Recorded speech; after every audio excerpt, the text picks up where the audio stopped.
Sainte Marie, Maman bon Dieu, pour nous. Saint Michel, tout bon ange bon Dieu, pour nous. Saint Jean-Baptiste et Saint Joseph, priez pour nous, priez pour nous, priez pour nous. Bonjour, mes frères et sœurs mauriciens, mauriciennes d'ici et d'ailleurs. Merci d'être venus rejoindre nous dans nos programmes Un Saint chaque jour. Et dans ce programme-là, nous avons l'occasion de faire un peu connaissance avec Ban Saint, Ban Sainte, qui l'Église invite nous pour célébrer chaque jour. Et aussi nous pour demander, prier pour nous et intercéder pour nos familles. Aujourd'hui, 3 août, l'Église invite nous pour célébrer mémoire Sainte Lydie de la Pourpre. Sainte Lydie, patronne man marchand, man commerçante, en particulier man marchand, man commerçant de tissus ou bien de teinture, patron man femme d'affaires chrétienne et patronne man converti adulte au christianisme. Et nous profite de l'occasion pour saluer bien sûr man Lydie, man Lydia, man Lydio, man Lydia. Dans un petit retour dans la Grèce, dans la ville qui s'appelle Philippe, en Macédoine, et là nous dans le 1er siècle au bord de la rivière. Et là l'apôtre Saint Paul, pour la première fois, il met sur les pieds en Europe. Il y a besoin d'un endroit pour les prier, pour les capables de faire sa mission d'évangélisation.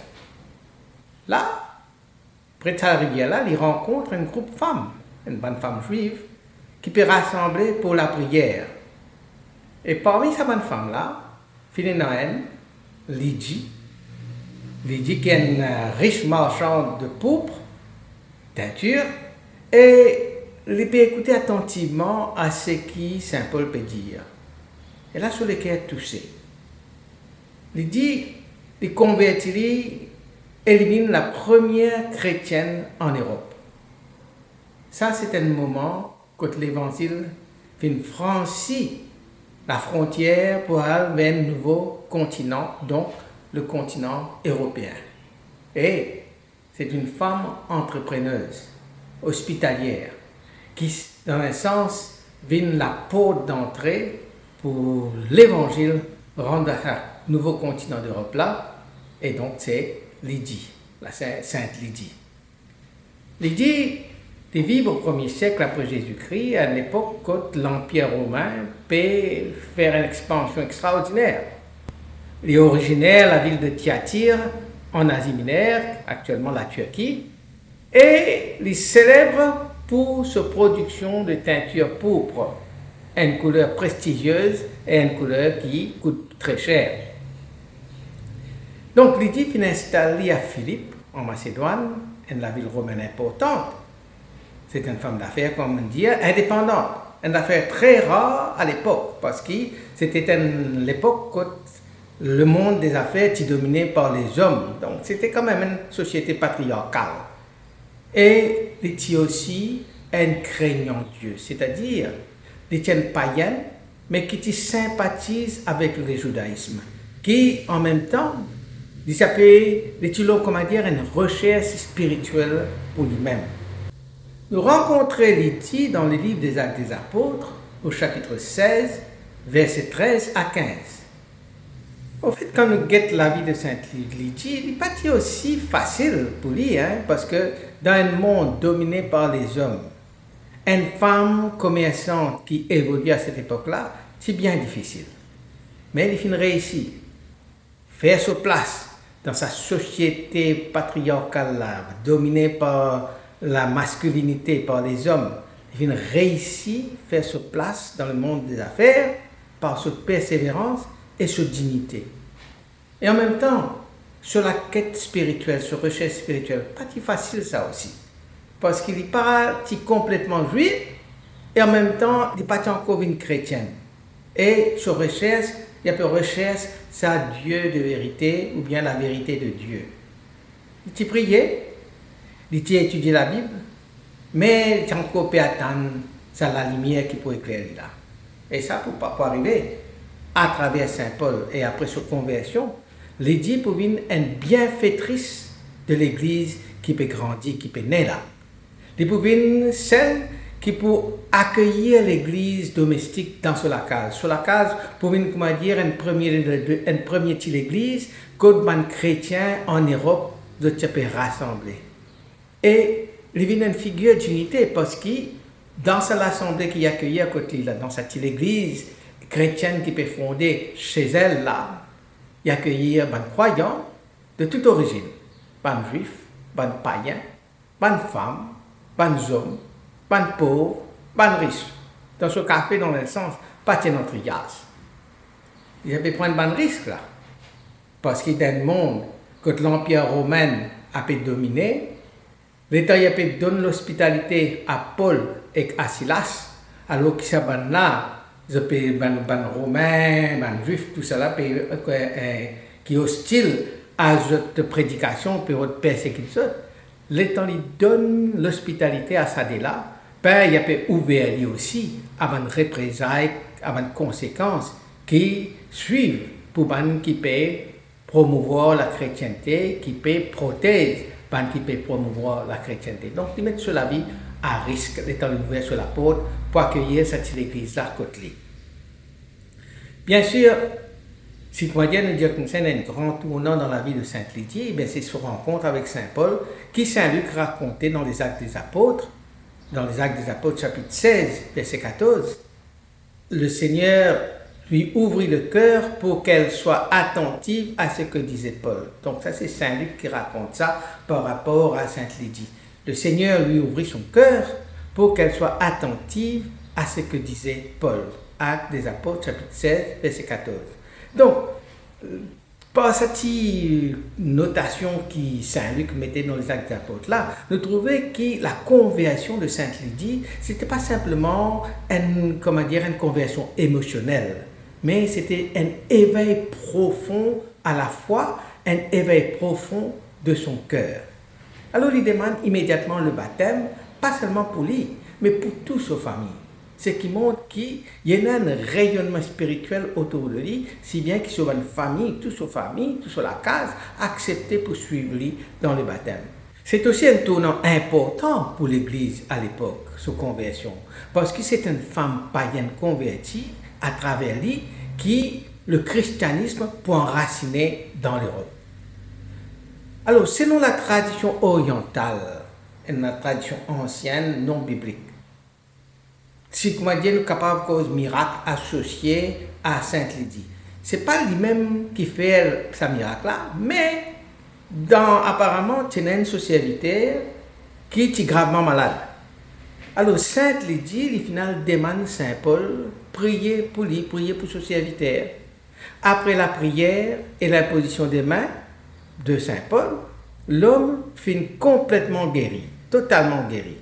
Et ce miracle-là, il finit renforcer la foi des habitants de Philippe et finit dans beaucoup de catéchumènes qui finissent joindre en chemin vers le baptême grâce à l'intervention de Sainte Lydie auprès de Saint Paul et sa miracle qui finit arrivé là. Donc, renforcer la foi des Philippiens et en même temps, le nombre de catéchumènes est augmenté. Une autre tradition byzantine raconte-nous qui tenait l'époque que les soldats qui venaient toujours arrêter Saint Paul après qu'il finit de faire sa prédication à Philippe. Alors il dit, apparemment, il finit casser Saint Paul et la nuit suivante, il finit un gros lapli qui finit provoque un effondrement sur la case que les soldats qui peuvent rester là. Si bien qu'ils n'étaient plus capables de continuer cette mission pour arrêter Saint Paul. Alors, la tradition attribuait ça à la protection divine, la case de Lydie, sur la maison de Lydie, qui finit un sanctuaire eucharistique. Cette tradition renforce la réputation de Sainte Lydie comme une sainte protectrice et courageuse, honorée particulièrement dans les églises orthodoxes et catholiques orientales. Alors, qui nous capable d'apprendre de Sainte Lydie pour aujourd'hui? Donc, dans l'époque marquée par l'exclusion des femmes dans certains cercles religieux, la séparation entre la vie spirituelle et la vie professionnelle, la sécularisation du monde des affaires, Lydie est un modèle puissant de femme chrétienne engagée. Il conjugue la foi avec sur la vie professionnelle, la prière avec le commerce. Il y a une hôtesse d'église, c'est-à-dire il accueille l'église côté, donc il y a un missionnaire par sur l'accueil qu'il donne à l'église. À un leader qui dirige l'église à l'époque, Saint Paul par exemple, et Silas. Il y a un leader spirituel dans la case. Donc là, il dit, rappelle-nous que la sainteté est possible au cœur du monde, qu'une vocation chrétienne ne pas limite nous à la vie monastique, nous rentrons dans le monastère pour nous capables de saints, mais dans la vie professionnelle, dans la vie familiale, dans la vie sociale, dans nos relations les uns avec les autres, dans ça, tout ce qui fait le quotidien de la vie, nous capables d'atteindre la sainteté. Même si, comme on dit, on n'a pas une parole directe, qui est dit, fin prononcée, ou bien fin écrire, qui fin conservée dans les Écritures, ou bien pas une lettre qui est fin écrire, même si, comme on dit, on ça. Et dans l'épisode dans les Actes des Apôtres, chapitre 16, qui transmet nous une phrase qui fin adresse à Paul, une phrase très puissante. Lui dire, si vous me jugez fidèle au Seigneur, entrez dans ma maison et demeurez-y. Alors, je pensais, moi, fidèle au Seigneur, alors moi, venez de l'autre côté de moi. Pas seulement venez côté de moi, juste pour prendre du thé, un café, mais venez. Venez rester côté de moi. Ça, c'est dans les Actes des Apôtres, chapitre 16, verset 15. C'est une parole d'humilité, mais aussi en même temps, une parole d'autorité. C'est un témoignage de la foi qui peut naître, qui peut grandir. Mais déjà, la foi profonde. C'est un témoignage aussi, une parole qui montrait ce désir pour offrir tout ce qui est là, tout sur l'espace personnel pour la mission de Dieu. Alors, à nous prier. Sainte Lydie, femme au cœur ouvert, toi qui viens accueillir la parole de Paul, et te laisse-toi transformer dans toute la vie. Montrez-nous quelle manière pour écouter la voix bon Dieu au milieu de nos activités de tous les jours. Toi qui viens faire de la case, comment dire, l'église, montrez-nous quelle manière pour sanctifier l'activité quotidienne, nous la vie quotidienne, nous relations, nous l'engagement. Toi, femme d'affaires courageuse et fidèle, inspire tout le monde qui peut travailler dans le monde de commerce, tout le monde qui a une grande responsabilité. Inspire-les pour persévérer dans la vie spirituelle, dans la foi, dans l'attachement à Dieu. Intercède pour nous. Intercéder pour que nous la foi n'est pas cloisonnée, donc on dit une espèce de baraque, mais qui nous vivons pleinement dans la vie de famille, dans la vie de travail, nous vivons pleinement dans la société que nous étions. Sainte Lydie, première convertie d'Europe, priez pour qu'il nous ban continent, pour qu'il nous ban pays, pour qu'il nous ban village, la ville que nous étions. D'autres fidèles à l'évangile. Amen. Qui bon Dieu bénisse autres et tous les bonnes proches. Qui sur l'esprit habite toujours dans eux.